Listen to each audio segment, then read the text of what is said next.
a Kangaroo Fern production. Coming up next on that podcast is change.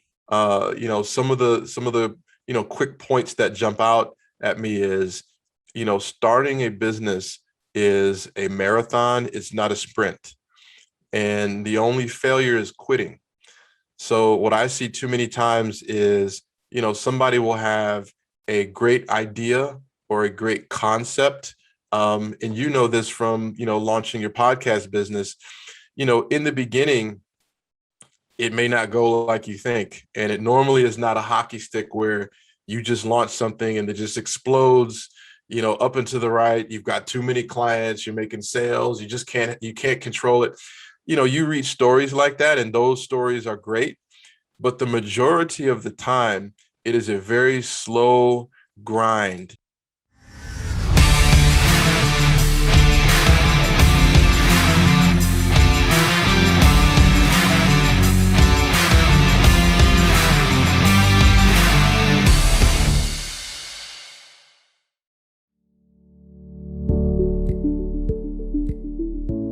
Hello, Team Pod Fiesta. It's another episode of That Creative Exchange. And today's guest is Rasool Muttalib.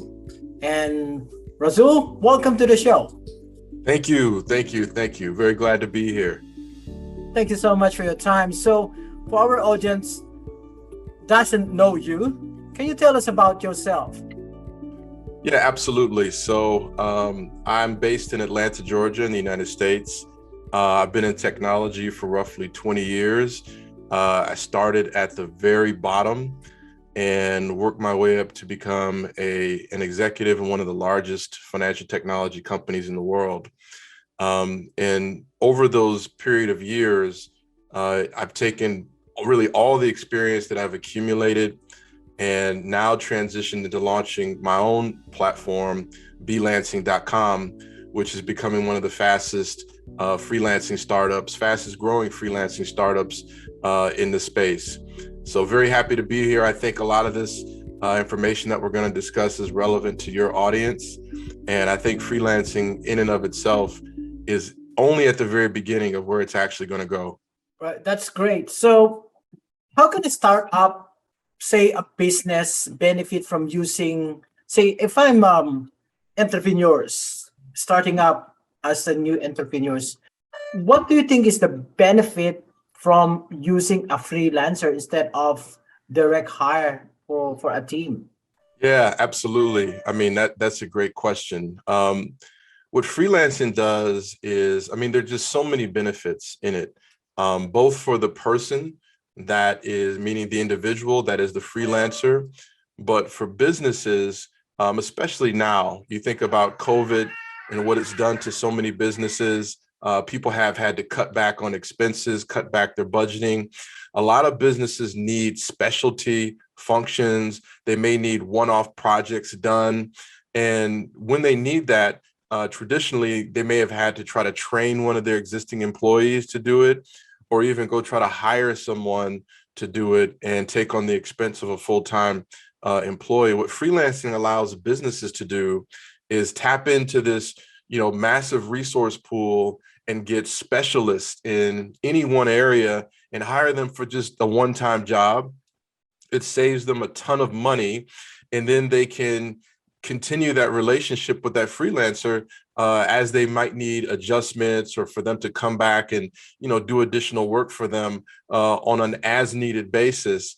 And then for the freelancer, it allows them to, have a job if they want to have a primary job, but also have something that they could have a significant source of income on their own, in the event of, like what COVID has shown us. Maybe something happens where your business has to cut back that you work for. They may have to reduce your hours, or they may have to completely let you go. And when people have freelancing as a standard means of income, well, they have a separate income stream where they're not totally dependent on one job or one source of income to sustain themselves. So, for businesses and the individuals, there's just so much benefit for both sides. So if I'm an individual and wanted to start to the freelancing industry, how do I start it? How do I Well, I mean, start? I mean, the cool thing about it is it's very easy. And the key is, you want to be good at whatever it is that you're doing, because freelancing is very reputation based, almost like Uber or, Airbnb. If you're a bad Uber driver, if your car smells, if you get in accidents, if you can't drive, steady, well, then your reviews, your ratings will go down, and it'll impact the amount of clients that you can get. So whatever it is that you do, and the interesting thing about freelancing is, there you can do almost anything.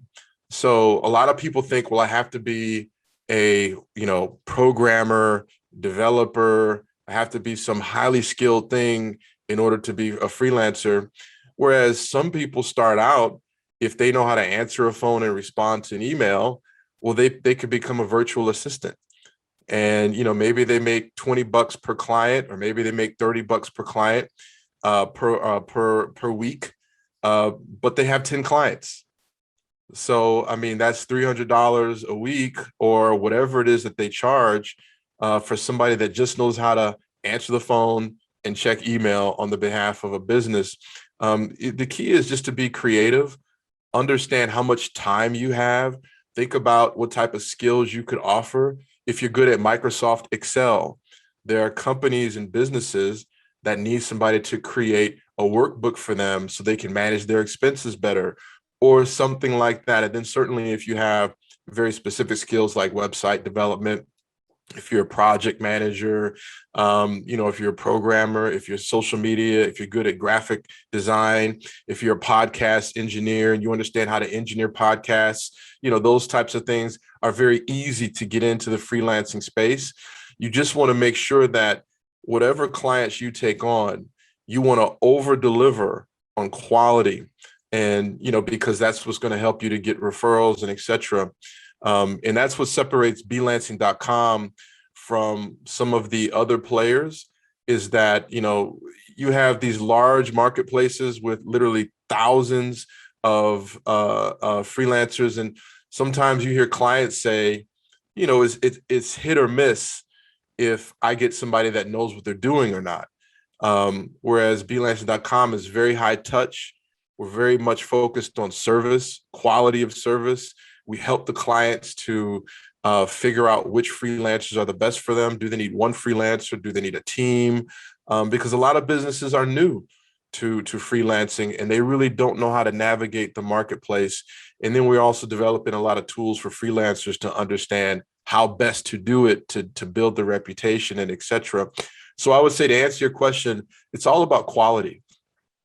If you deliver quality, your ratings and your reputation will precede you, and you will see clients coming to you to procure your services at a certain point, instead of you always having to go to them. So what types of people should consider doing freelancing? I mean, I would say almost anyone. As I mentioned, people think it's more complicated than it is. I believe that freelancing, just as a concept, in the next 5 to 7 years will become as common as Uber driving or selling furniture on eBay, because I think people are starting to really look for, I don't want to just do one thing anymore, or I don't want to just be dependent upon one job anymore. So what can I do? And, with the advent of these digital platforms, it creates a channel for everyday people to make money doing things that they love. Here in the United States, we have, it's probably the same there in Australia. We have a problem where people went to college for something that they love, but when they graduated from college, there was no jobs in that thing that they love. So then they had to go take a career or a job in something that they didn't like just to survive. Whereas freelancing, it allows them to do the thing that they love while they still may have a job in some place that, they have that job just to pay the bills. And then ultimately, the hope would be that they could grow their freelancing space to the point maybe where they don't need the job as much. But really, the sky is the limit. I think everybody has something that they can do. to make extra money freelancing on the side. It's just the person really needs to look at themselves and say, how much time do I have? How much time do I really want to commit to this? And then what specific skills can I offer into the marketplace? And you can even go learn something if you can't think of anything right out of the gate. So why did you launch this freelancing.com? Isn't the marketplaces already overcrowded? Because there's freelancer, there's Upwork, what else on the platform So now? many, there's so many out there. And that's a great question. I'm glad you asked, because I've been freelancing for a very long time. I would say for the duration of my time in technology, I started out freelancing. Back when companies didn't have websites, I used to develop websites for businesses who wanted to have an online presence.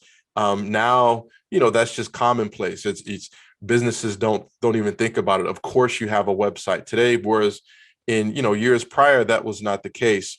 And what I saw was on many platforms that you have today, it's really you're on your own. You as a business, you want to go, do a project, you want to go find somebody to help you with a certain thing. You can go to any platform and, just try your best, right? You type in a project, you're just trying to figure it out. There's a lot of terminology that a lot of people don't understand, and they're just trying to, navigate their way, and maybe it'll work, maybe it won't. I find that a lot of businesses have bad experiences because maybe they don't know the right questions to ask or how to engage in these massive marketplaces. So I created freelancing.com to be more of a boutique, more of I'm not sure if they have Chick-fil-A there in Australia, but if you think about McDonald's and Burger King, those are massive franchises. They have, millions of stores, whereas Chick-fil-A doesn't have so many. But it's very much focused on quality of service. People always greet you with a smile. They get you your food, your order is right. They get you through very quickly. And they're very much focused on the quality of their service. So freelancing.com is the Chick-fil-A to the McDonald's, Burger King of, what the platforms that are out there today, is that we're very much focused on helping the clients get what they need, making sure that the freelancers deliver, and then helping the freelancers learn how to do it better so they don't have bad reviews and they get more clients. If someone listening right now or watching this video to YouTube and Facebook, so how do they if they're interested on going to the freelancing.com platform, is that hard to be a member? Or No, what qualities and authentication do you need? Yeah, well, I mean, the registration is free. You go there and it's very simple, and what we recommend, we have, two ways that you can offer services. You can register and just put in your, what you do and what you offer and the categories that you service. And then we have clients that just come there and put in job requests or project requests. And if one is open in your area, then you'll receive a notification, and then you can respond and bid on that project. Or if you want to post a service that you offer, let's say you do podcast engineering, or let's say you also do mixing and mastering, or there's several different things within the podcast space that people need help with. You can create services for each one of those with separate prices. And then you have a business that may go there and they say, okay, this is the thing that I need. And they just purchase your prepackaged service directly from the website. And then you engage with the client, that way. And then obviously at the end, you'll get a review. We kind of help to, usher that process along to make sure you're okay and the client is okay. Again, very high touch, very high quality. The goal is to make sure everybody has the right experience. So is that often internationally or just in the US? Oh yeah, we're international. So there's, we have a large presence in many of the, dominant freelance marketplaces: United States, Canada, Europe, And, obviously India has a ton of technical resources that are involved. We're starting to see some activity in Australia and Australia market. The interesting thing is, we kicked this off with a shoestring budget. And, right out of the gate, we had thousands of freelancers come on and register, and the feedback has just been phenomenal. So, I mean, the momentum is clearly picking up, over the next probably 10 months, 18 months. We're just going to see that continue. So another question I have is for security and privacy as well, and make sure the freelancer on board on freelancing is legit. So how did you protect the company or the business owner who want to get a freelancer under your platform? Well, when the freelancers register, I mean, we actually reach out to them. And, we engage them, especially in certain areas, and validate that you are real. There's no, we don't have a ton of, just kind of spoofed registrations, if you will, where people are just going in and registering. We validate the registrations. We ensure the people are real. If they answer the questions properly, in a lot of ways, you have to let the marketplace, kind of dictate the results. So like if you went on and registered, we would reach out to you to confirm your identity and confirm you are an actual human being and that, you are who you say you are. But the proof will ultimately be in the pudding of if somebody hires you to do podcast production and you don't respond to them, you're late on your deliverables or your quality is low, that'll come out in the review process. And, there's no payment unless the client, accepts the order, which is fairly standard in the marketplace. But that eliminates a lot of fraud. And that's one of the benefits of using a platform as opposed to, going out and trying to find your own person on your own. Because once you pay the person the money, there's no security at that point. So using the platform, it secures your money to make sure that, it's in escrow. If the person does not deliver, then your funds are not released. So having that extra layer of security in there, it also is an additional thing that prevents fraud, prevents scammers, and prevents businesses from basically losing a lot of money, which we see on some platforms that don't have that step. All right, thank you. Actually, the next question I have is the vice versa question, is that what if the business owner is the one who is defraud the freelancer? How would you, Yeah. what is the option for that? Well, like I said, we manage those orders very closely. Again, very high touch throughout the entire process. You may have a client that, and we've all had clients like this, that they actually do not intend to be, play foul or not, they're just a difficult client. No matter what you do, there's another question.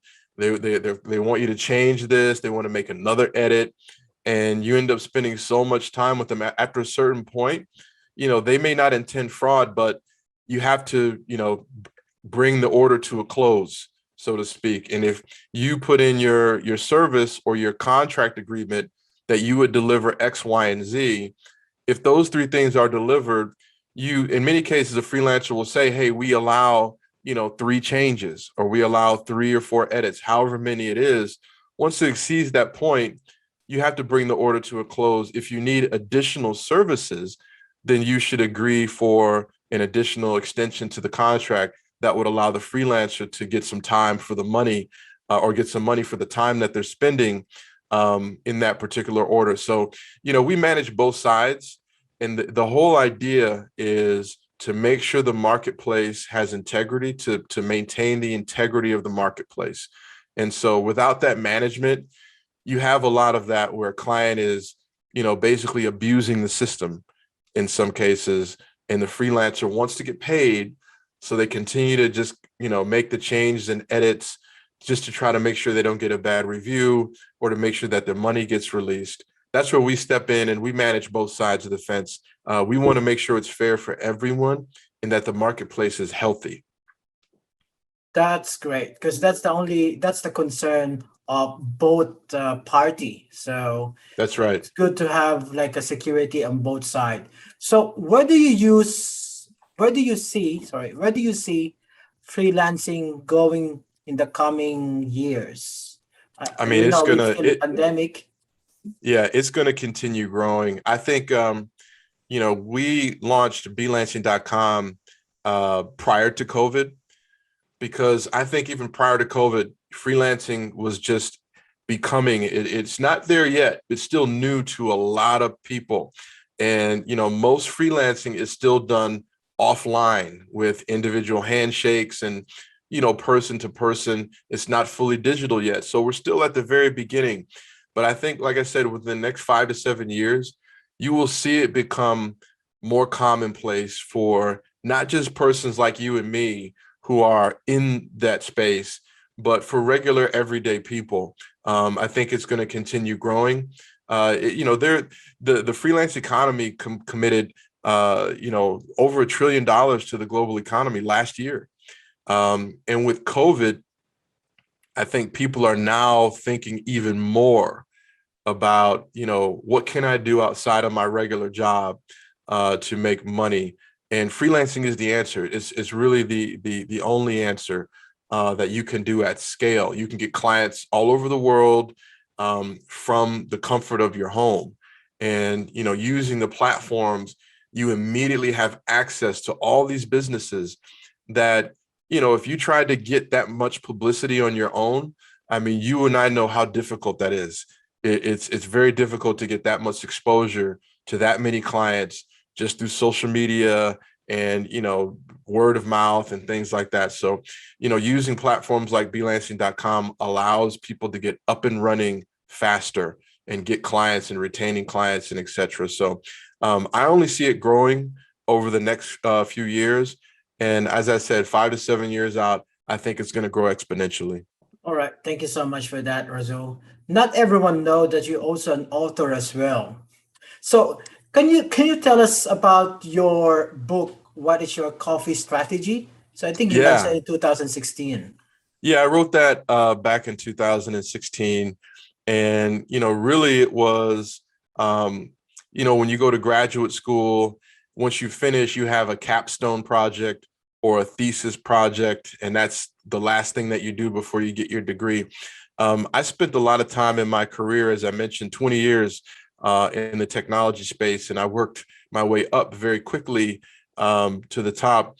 And so what I wanted to do was capture everything that I used in order to do that. And what it really came down to, there's a lot of stuff in the book, but what it really came down to was relationships, understanding how to build relationships. And so the title, What's Your Coffee Strategy? It comes from a concept of, if I were to, let's say you were a potential client or you were somebody that I really wanted to meet because I wanted to have access to your network or I just wanted to know you. People are much more inclined to agree to a coffee meeting than if I were to invite you to dinner or if I were to invite you to lunch. And, the whole reason for that is a coffee meeting could be 10 minutes, it could be 15 minutes, or it could be 2 hours based on the conversation. But if somebody commits to dinner, well, they know they can't end the dinner in 10 minutes. That would mean something went wrong. So, what your coffee strategy is around building relationships.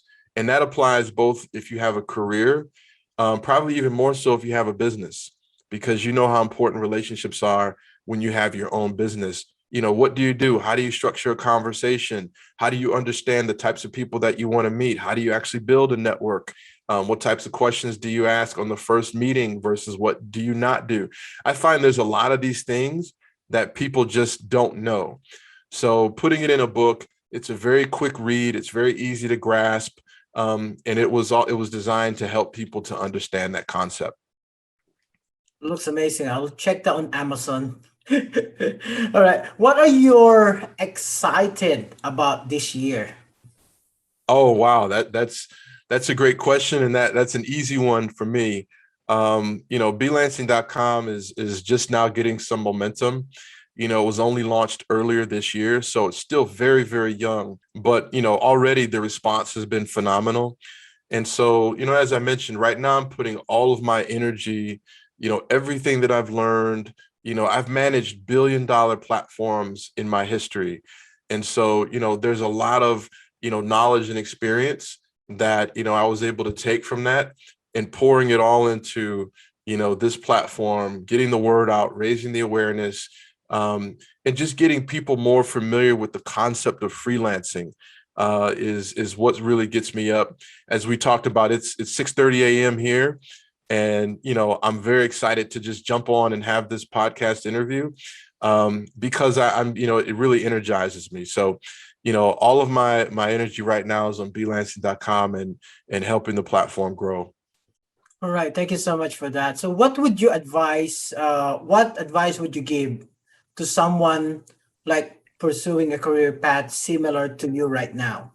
Well, it depends, so there's a career path in just technology in general, a career path as a startup, and, starting a business from scratch. And, there are a number of things that I would say, some of the, quick points that jump out at me is, starting a business is a marathon. It's not a sprint.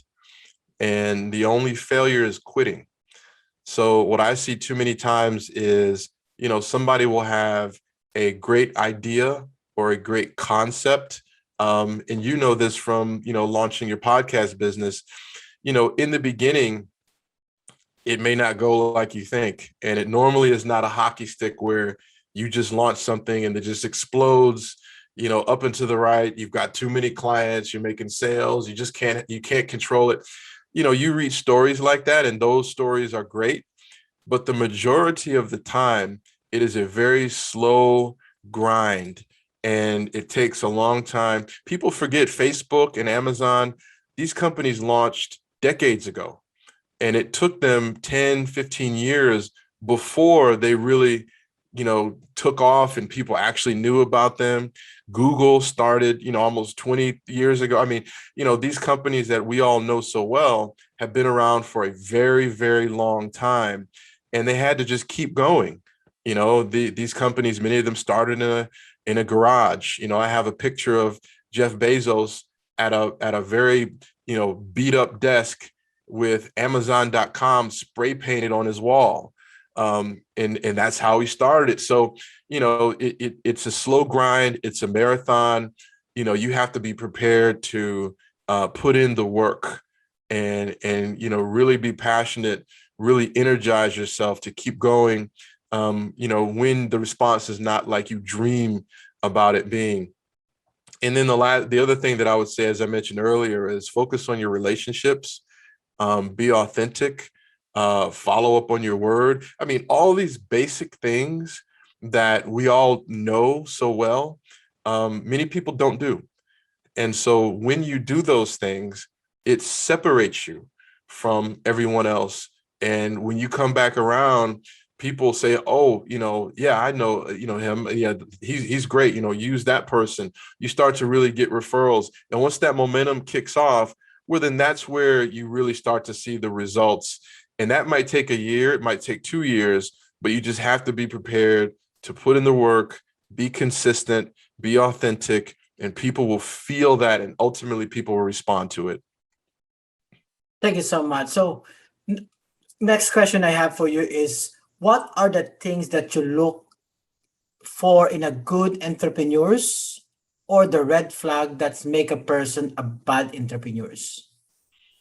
I think, going back to the marathon, I mean, good entrepreneurs versus bad, it's really about patience. And, don't be a quick buck artist. Don't be I always have challenges with people who are business consultants, and they have never started a business. It's so you can't really know enough about the thing that you're selling because you haven't done it yet, or you haven't had enough time to do it yet. Even if you're starting a business, you already want to be a consultant. So, in that, you were talking earlier about, how do you secure the marketplace? it's behaviors like that can muddy up the marketplace, make it a bit, you can erode the trust in a marketplace, because people may not even be ill-willed, or they may not have bad intentions, but they just did not put in the time, and so the quality of their work is poor, and it reflects that. And then the client has a bad experience, and then now they don't trust that marketplace anymore, or whatever it is. So I would say, bad entrepreneur, is somebody that doesn't have a lot of patience. They have a lot of starts and stops. They're not really committed to their craft. Good entrepreneur, somebody that's committed to their craft. You're always learning. You're engaging other people like you to learn and build those relationships, and you're committed to the long haul. You know that you're going to be doing this 5 years from now, 10 years from now, no matter what. And you're just on that path that is going to ultimately end in your success, and you're not taking no for an answer. So I think that is a good entrepreneur versus a bad entrepreneur. Thank you so much for that. I'm just going to insert another question within the entrepreneur, the good entrepreneur and the bad entrepreneur. So what skill do you look for a mentor or someone you'd like to work under you? Well, that's a great question. For me, it's tenacity. A person that, I'm not going to say doesn't take no for an answer, but because there a certain time you need to take no for an answer and and go a different path. But somebody that just has the grit and the will. And a lot of times it comes down to conviction. A lot of people are smart. But it takes more than that. And you have a lot of people that are not so smart that are successful because they just had the grit just to keep going, and they're not afraid to fail. They're not afraid to try it. It didn't work out. Think about your first podcast, when your very first interview. You weren't sure about everything. You weren't sure about all the technology, but you just had to do it. And maybe the first interview was terrible. Maybe the guest just turned off the video and hung up on you. It was so bad. But you know what? You said, okay, that was an experience. What did I do wrong? Let me get my next guest, and I'm going to try again. And, you try again. So it's all about, to me, you want somebody that has the skill. They put in the time to learn, but they've got to have the grit, the determination, the conviction, that they're not afraid to try. They're not afraid to ask for advice, and that they also know how to listen. One of the curses of youth is, as a young person, you might feel like, oh, that's just somebody's old. They don't know what they're talking about. But in reality, they've been exactly where you are. And if you listen, they'll save you a lot of time. So those things are very important if you're just starting out. So what will be the summary or takeaway you want someone listening here or watching right now to this? So just a takeaway, what would you advise for them? Well, I mean, if it's around freelancing, I would say go out to belancing.com right away. If you're a freelancer, no matter what you're doing, go out and register your service. Clients are coming there daily looking for people. And, why not be looking for you? It's a great platform to make money. And so, everybody wants more money. Everybody wants more clients. Go to belancing.com. In general, as we were talking about, I would say, be committed to your craft. Be committed to whatever it is that you're doing. Understand that, the road is not normally easy. Sometimes things are going to be a little bit tough, but you have to just keep going. And ultimately, you will be successful. Surround yourself with people who believe in you, who are going to support you. And surround yourself with people who are already doing what you want to do as best you can. Because believe it or not, most people like to help people, especially people that are successful already and they see somebody that is really, really trying, because you will remind them of themselves when they were starting out.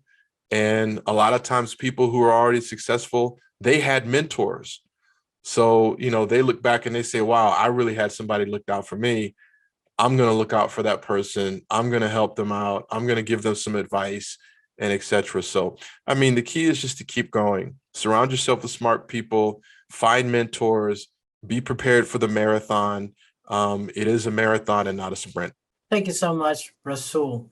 How can our listener and audience connect with you online? Yeah, I mean, the best way is to go to freelancing.com. My contact information is there. And, any communication that I read every single email. So, any communication that comes across, I will see it. I respond to it.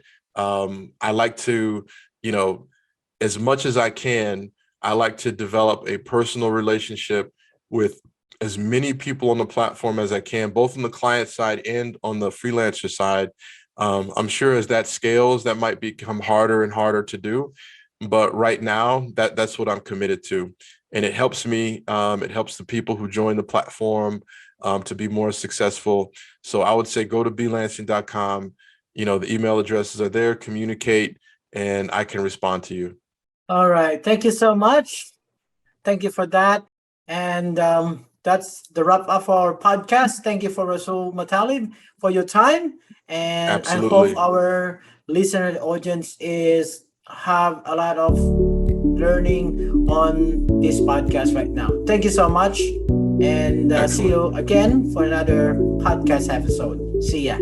This podcast is brought to you by Guerrilla Podcast Syndicate, powered by Kangaroo Fern Media Lab. Kangaroo Fern is Australia's independent video and podcast management agency with the mission to help individuals and entrepreneurs to start their own podcasts and harness the power of podcasting. Book now via www.kangaroofern.com. Are you ready to finally start your own podcast? Maybe you already have one, but need a podcast manager to help you level up. We're here for either. Book a call at www.kangaroofern.com. www.kangaroofern.com.